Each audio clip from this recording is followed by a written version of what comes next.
किसी समय की बात है, एक घने जंगल के किनारे एक विशाल पेड़ था। उस पेड़ पर एक बुद्धिमान और चंचल बंदर रहता था।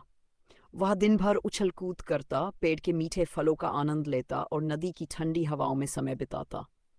ये पेड़ नदी के बिल्कुल पास था, जहाँ एक बड़ा मगरमच्छ अपने परिवार के साथ रहता था। बंदर और मगरमच्छ कभी कभी एक दूसरे को देखते, लेकिन एक दिन मगरमच्छ ने बंदर से दोस्ती करने का निर्णय लिया। मगरमच्छ ने बंदर से कहा, तुम्हारी ये फल खाने की आदत देखकर मुझे भी इनका स्वाद जानने का मन करता है। क्या तुम मुझे भी कुछ फल दोगे? बंदर एक दयालु प्राणी था। उसने बिना सोचे समझे कहा, तुम्हारा स्वागत है दोस्त, ये फल बहुत मीठे हैं, मैं तुम्हें रोज फल दूंगा। मगरमच्छ को बंदर के साथ दोस्ती करके अच्छा लगा और रोज बंदर उसे पेड़ से फल खिलाने लगा।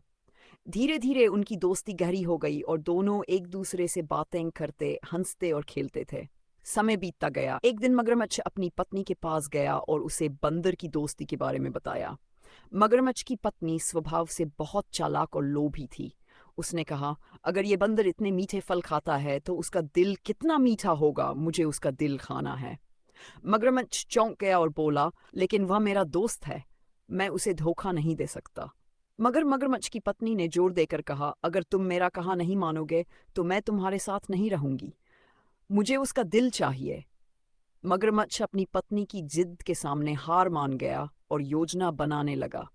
अगले दिन मगरमच्छ फिर से बंदर के पास गया और बहुत मीठी मीठी बातें करने लगा। उसने कहा, मित्र, तुम तो रोज मुझे इतने सारे मीठे फल खिलाते हो, पर तुम कभी हमारे घर नहीं आए।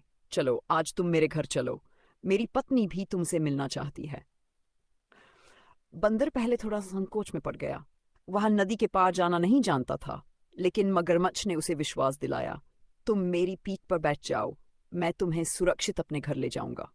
बंदर मगरमच्छ की बातों में आ गया और खुशी खुशी उसकी पीठ पर बैठ गया। जैसे ही वे नदी के बीच पहुंचे, मगरमच्छ ने अपना असली इरादा बताया। उसने कहा, मेरी पत्नी तुम्हारा दिल खाना चाहती है, उसके पास ले जा रहा हूं। यह सुनकर बंदर डर गया, लेकिन वह बहुत चालाक और बुद्धिमान था। उसने तुरंत एक तरकीब सोची और हंसते हुए कहा, अरे, तुमने पहले क्यों नहीं बताया?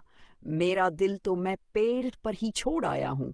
तुमने कहा होता तो मैं अपना दिल साथ ले आता। अब तो हमें वापस चलना पड़ेगा। मगरमच्छ ने सोचा, बंदर सच कह रहा है।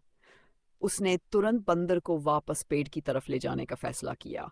जैसे ही वे पेड़ के पास पहुंचे, बंदर तेजी से कूदकर पेड़ पर चढ़ गया और मगरमच्छ से कहा, तुम कितने मूर्ख हो, भला कोई अपना दिल बाहर छोड़कर चल सकता है? अब तुम यहां से चले जाओ। तुमने दोस्ती के नाम पर मुझे धोखा दिया, इसलिए मैं तुमसे कभी बात नहीं करूंगा। मगरमच्छ को अपनी गलती का एहसास हुआ, लेकिन अब बहुत देर हो चुकी थी। उसने शर्मिंदा होकर बंदर से माफी मांगी, पर बंदर ने उसकी माफी को ठुकरा दिया और कहा, जो दोस्ती में धोखा देता है उससे कोई रिश्ता नहीं रखना चाहिए। इस तरह अपनी बुद्धिमानी और चतुराई से बंदर ने अपनी जान बचाई और मगरमच्छ को सबक सिखाया कि सच्ची दोस्ती में धोखा नहीं होना चाहिए। मगरमच्छ भी अपनी पत्नी की लालच में आकर एक अच्छा दोस्त खो बैठा। बंदर ने फिर कभी उस मगरमच्छ पर भरोसा नहीं किया और अपनी स्वतंत्र और खुशहाल जीवन की ओर लौट आया। ये कहानी हमें सिखाती है कि हमें सच्ची मित्रता का मूल्य समझना चाहिए और किसी भी लोभ या लालच के कारण दोस्त को धोखा नहीं देना चाहिए। बुद्धिमानी से काम लेने से बड़ी मुसीबत को भी हल किया जा सकता है।